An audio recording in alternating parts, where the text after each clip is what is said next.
How much does a tattoo cost? Why do tattoo artists charge differently? How do tattoo artists price tattoos, and how do they charge by the hour, per session, or maybe a flat rate for the whole piece, no matter how many sessions it takes? Let's break down all the possible ways tattoo artists and clients handle payments, along with the pros and cons of each. Stick around till the end of the video to figure out which option works best for you. I'm Alex Kutcher. Let's go.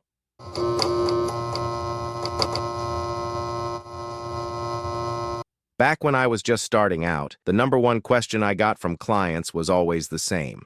How much will my tattoo cost? There are a few key factors that determine the price of a tattoo. The first and biggest one is size. The second is complexity, and by that, I mean the level of detail. The more intricate the design, the more work it takes. Even if two tattoos are the same size, a simple design like a small symbol will be way easier and cheaper than a super detailed portrait of your grandma.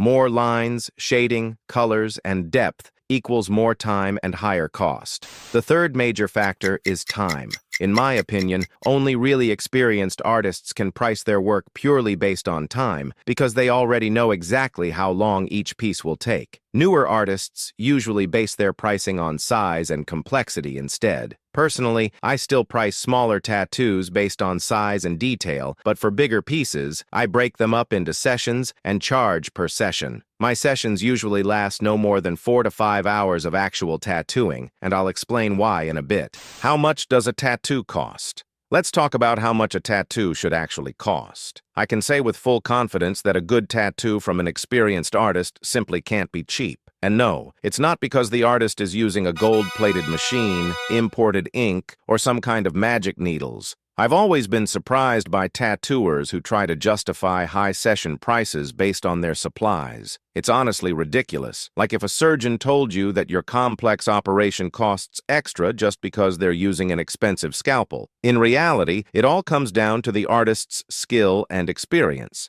That's why beginner tattooists don't really have a choice. They have to charge low prices or sometimes even work for free just to gain experience and build something that kind of looks like a portfolio. But what about those who already have skills? When and how should they start raising their prices? Here's what I do. If I have more than 20 booked sessions for the next month, meaning I have more work days than days off, I raise my prices by 20%. What happens next? Some clients won't be able to afford it, and that's okay. They'll drop off. But over time, new clients who are willing to pay your new rate will find you. When you hit 20 sessions per month again at the higher price, you raise it again. Keep doing this, and you'll notice your rates going up, your clients bringing in more interesting design requests, and more people wanting to book with you.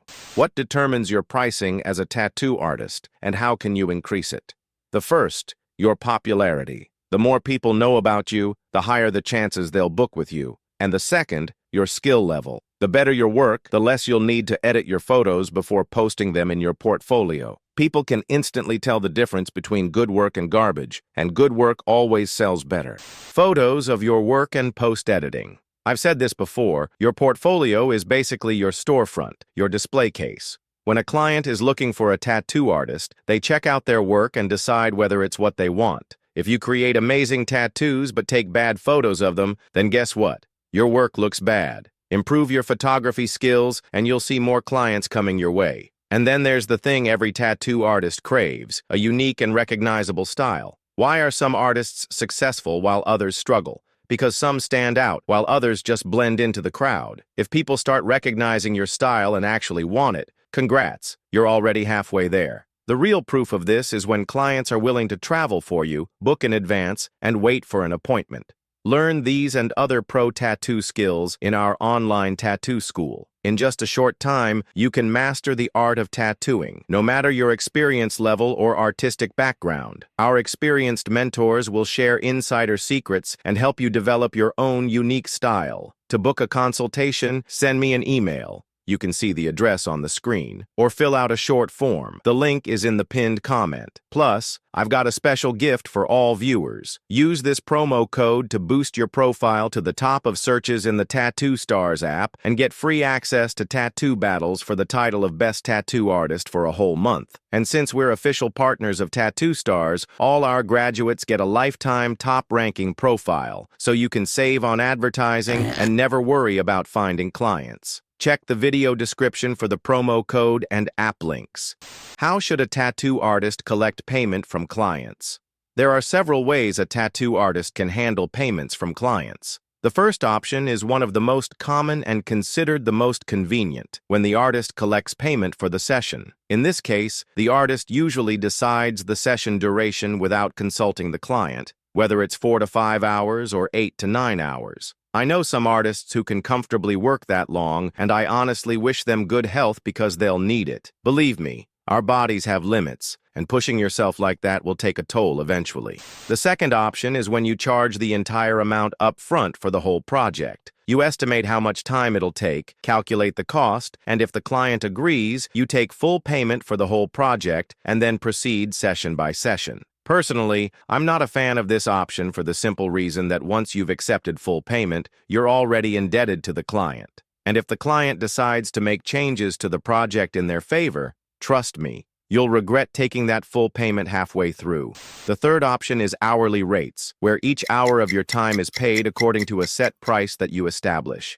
I know some artists who offer discounts after a few hours, but that's up to you. Sometimes a client will fly in for a one-day session, but the volume of work requires more hours than you normally allocate for a standard session. In that case, you can charge double your regular rate for any overtime hours because in any field, overtime is compensated at a higher rate. It's important to clarify these terms up front so there are no conflicts at the end of the session and the client knows what to expect. For those choosing a tattoo artist, here's a piece of advice. Don't skimp on your tattoo. To understand why, let's compare it to buying clothes. You buy a piece of clothing for a season or two and are ready to pay, but when it comes to a tattoo that will stay with you for life, you're looking to save? That's a bit strange. Sure, you can get it removed later if you're not happy with it or cover it up, but that will be expensive, painful, and not guaranteed to work out well. Plus, you'll have to pay again, or maybe even multiple times. So, when you're choosing an artist, pay attention to the quality of their work, their experience, and always think about the value, not just the price. If this video was helpful, subscribe to my channel, hit the like button, leave a comment, and I'll see you in the next one.